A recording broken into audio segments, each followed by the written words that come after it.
Assalamualaikum warahmatullahi wabarakatuh. Salam sejahtera, salam perpaduan, salam Melaka berbau pintar, hijau bersih. Saudari-saudari manakam semina kharaman hau ma khaifa lakum nabila syukran maraidan kharan inturun mandi caran tacau. Tuan-tuan dan puan, saya Muhammad Anwar Fahmi Haridas bin Abdullah. Tampil lestari, menjunjung tinggi kedaulatan Raja-Raja Melayu Tuanku Sultan. Menghormati Akta Polis 1967, kita bukan negara yang mengamalkan totalitarian, rejim komunis militeri. Kita negara raja berperlembagaan. Kita menjunjung tinggi perlembagaan persekutuan. Merujuk kepada artikel 5 to 19 Freedom of Speech Attorney Really Choose Your Own School of Thought Wise Thought. Saudara, hari ini kita membicarakan berkaitan dengan Melayu dan UMNO berpisah tiada. Tuan-tuan dan puan, Melayu adalah kaum Bumi Putera yang memperjuangkan institusi Raja-Raja Melayu, hak pribumi Melayu, agama Islam sebagai agama rasmi. Seterusnya, Melayu juga sentiasa menjunjung tinggi perlembagaan persekutuan. Tuan-tuan dan puan, kita melihat bagaimanakah parti keramat ini muncul, diangkat, dijunjung, dipelihara, disanjung seterusnya menjadi payung kepada panji perjuangan Melayu Bumi Putera. Sejarah kebangkitan UMNO. Bagaimana UMNO ini yang selalu disebut sebagai parti keramat? Kebangkitan Raja-Raja Melayu dan Bumi Putera.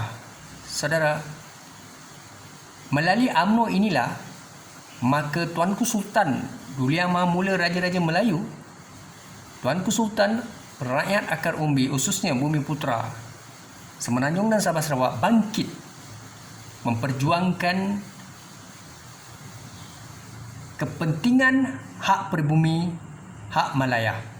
Kita melihat bagaimana penentangan terhadap ancaman Malayan Union yang diangkat oleh British penjajah pada 1 April 1946. Sir Harold Michael. Saudara, seterusnya imuniti Raja-Raja Melayu dirobek.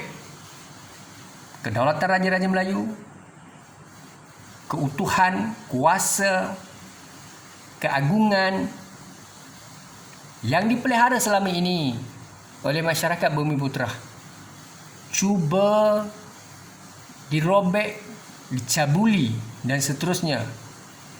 Dikurangkan kuasa Raja-Raja Melayu dengan sistem governor. Ancaman Sir Harold Michael ini juga memberi kelonggaran kepada kerajaan, kepada masyarakat Cina, yakni pada ketiga itu, pada ketiga 1945 atau 1946, apabila Malayan Union mahu diperkenalkan, maka masyarakat Bumi Putera bimbang 80% daripada kerakyatan kepada masyarakat Cina di Malaysia, Malayan akan dipermudahkan. Begitu juga di kalangan masyarakat India, dijangka hampir 75% akan dipermudahkan. Maka masyarakat Bumi Putera pada ketiga itu bimbang, di mana kuasa governor ini lebih tinggi daripada kuasa Raja-Raja Melayu. Kuasa veto ini dipegang oleh governor. Ini menyebabkan Melayu risau, bimbang.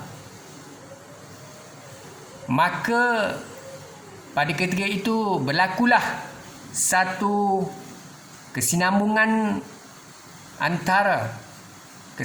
perjuangan antara Tuanku Sultan, Raja-Raja Melayu dan rakyat. Kita lihat hari ini apa sudah jadi dengan UMNO. Parti yang dijunjung, parti yang diharapkan untuk memperjuangkan Melayu. Kita faham di Malaysia wujud parti-parti bangsa seperti MIC, MCA.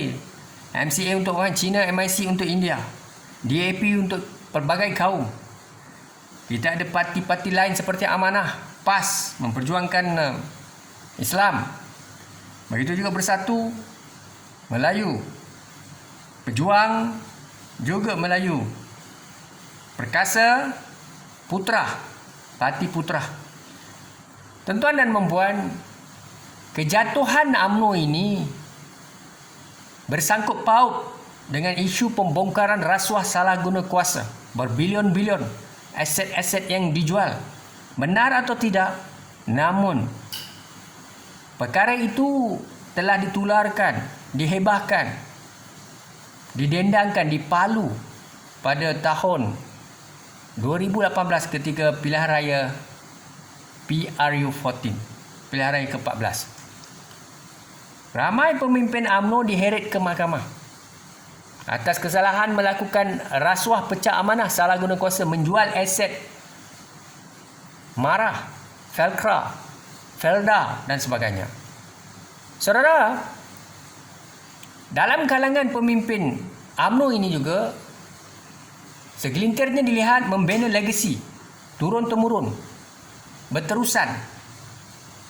Mereka yang kaya bertambah kaya, sebaliknya masyarakat Melayu Bumi Putera yang miskin bertambah miskin.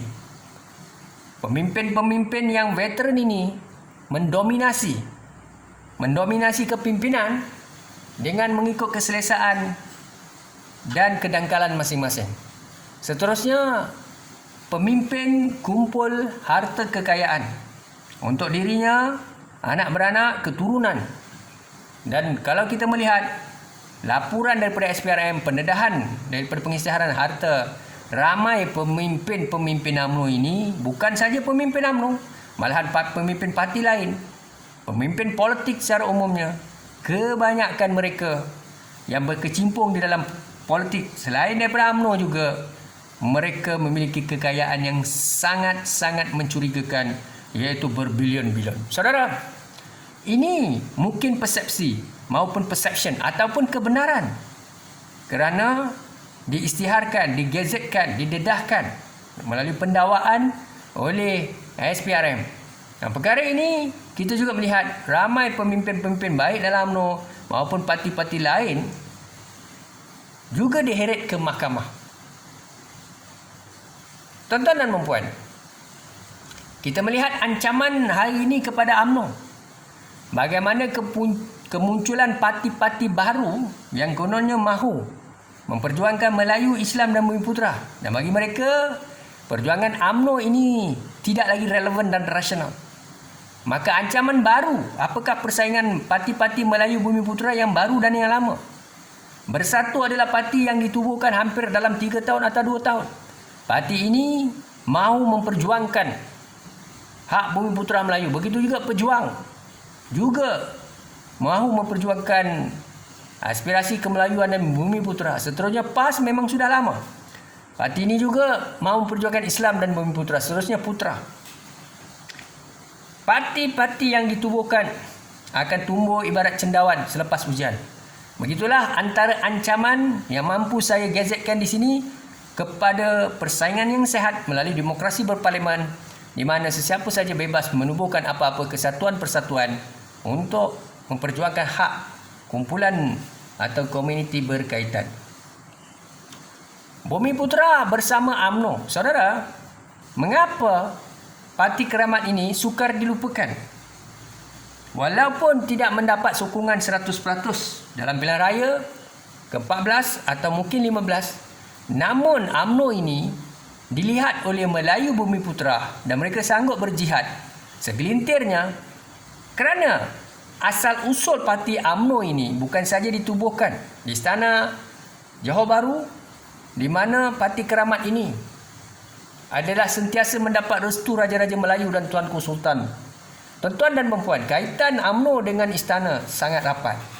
Maka kuasa raja-raja dibimbangi, dicabuli atau digugat oleh pihak lain. Maka dengan itu UMNO mahu memastikan institusi raja-raja ini terpelihara.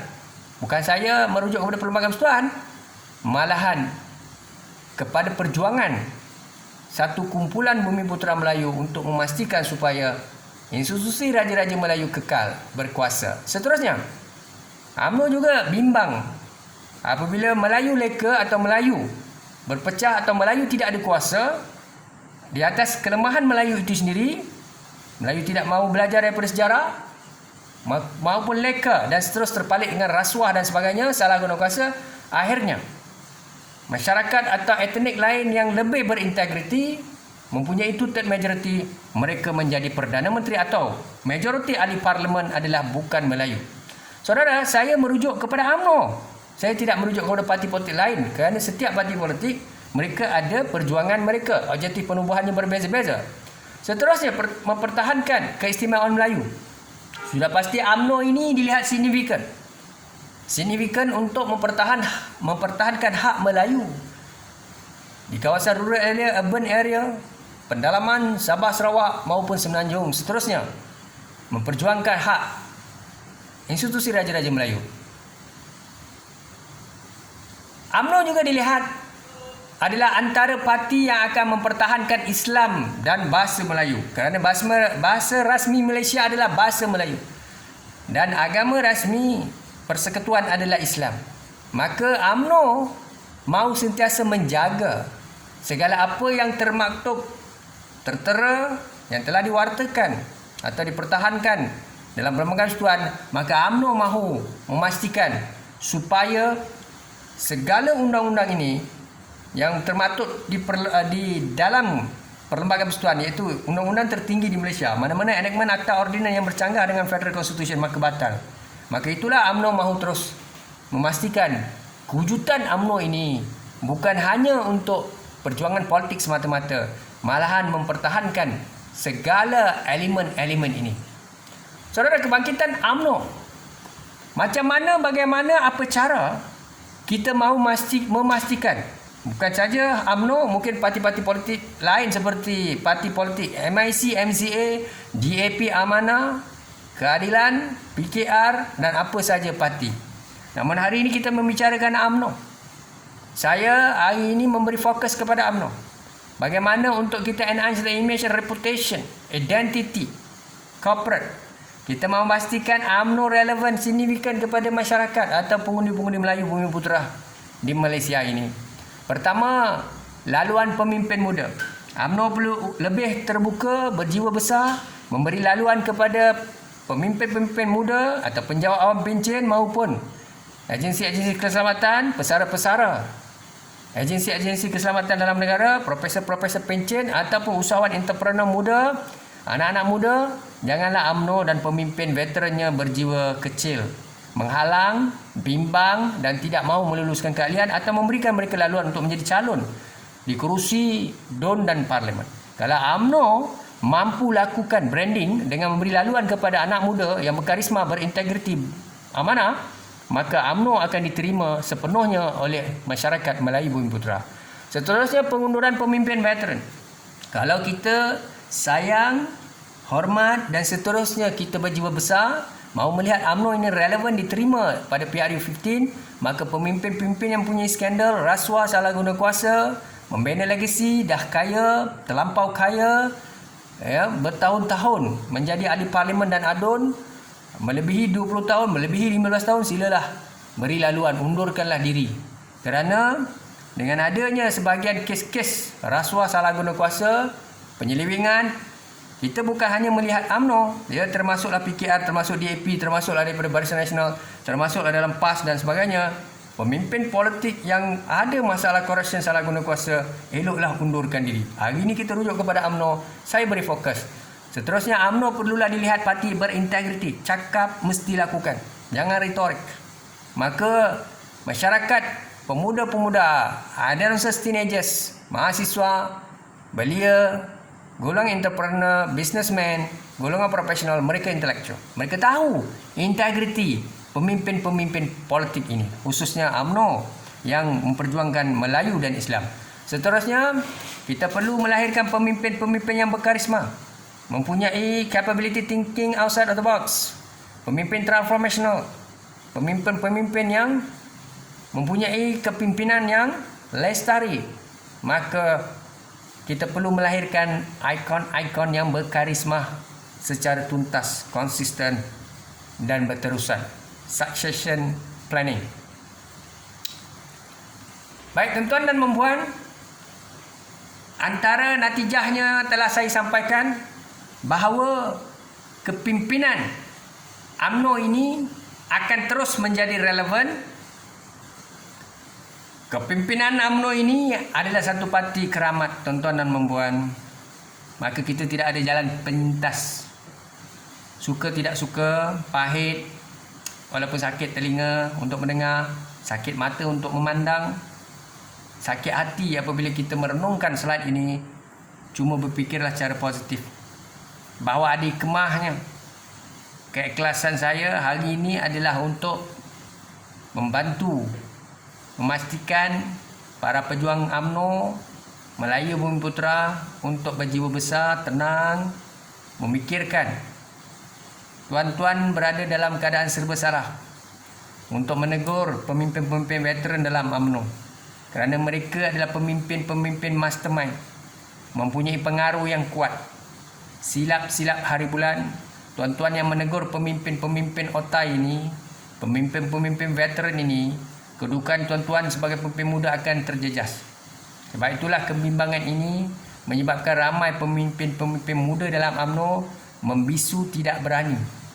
Kerana silap-silap hari bulan, tuan-tuan akan dicantas atau tuan-tuan tidak akan dapat peluang di dalam apa-apa kedudukan, maupun sebagai ahli majlis ataupun disebut majlis tertinggi, ataupun disebut dalam perwakilan cawangan bahagian ke Perhimpunan Agung UMNO, kerana tuan-tuan melawan arus.